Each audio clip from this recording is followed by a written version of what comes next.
बताया गया होनहार विद्वान के हो चीतने पार।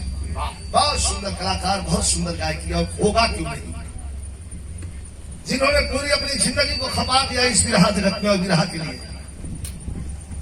कोई ऐसा क्षेत्र नहीं, राउरकेला से लेकर के और बंबई तक कोई ऐसा क्षेत्र नहीं, स्वर्गीय हमारे गुरुजी श्रीमद कबीर, जो मैं खड़ा हूं यहाँ कलाकार के रूप में, जो हमें बोले आवत हो, बतियावे आवत हो, एक्टिंग हो, ये सब उन्हीं से मैंने सीखा है। एक बार चाहूंगा कि सिमरत उस्ताद के नाम पर जोरदार ताली से आप लोग सम्मान करें।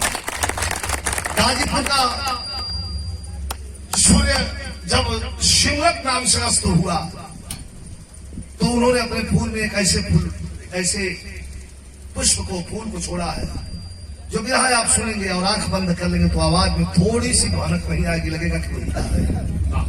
इसीलिए मैंने आज निवेदन भी किया कि आप अपनी गायकी गाते हो, ठीक है गाओ, थोड़ी बहुत मेरी भी चुरा लो, वो भी ठीक है, लेकिन एक पूरी बिरहा सिमरत उस्ताद की आवाज में आपको गाना चाहिए कि नहीं चाहिए?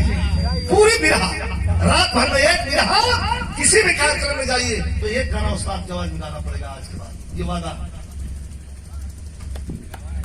धन्यवाद, जोरदार ताली से सम्मान करिए, क्योंकि जो अच्छा लगता है लोगों को, जो काम सुनने के लिए चाहता है, वही मैं आपसे कह रहा हूं। लोग यह चाह रहे कि जब उस्ताद का लड़का हुआ तो एक अच्छे उस्ताद मतलब चाहिए।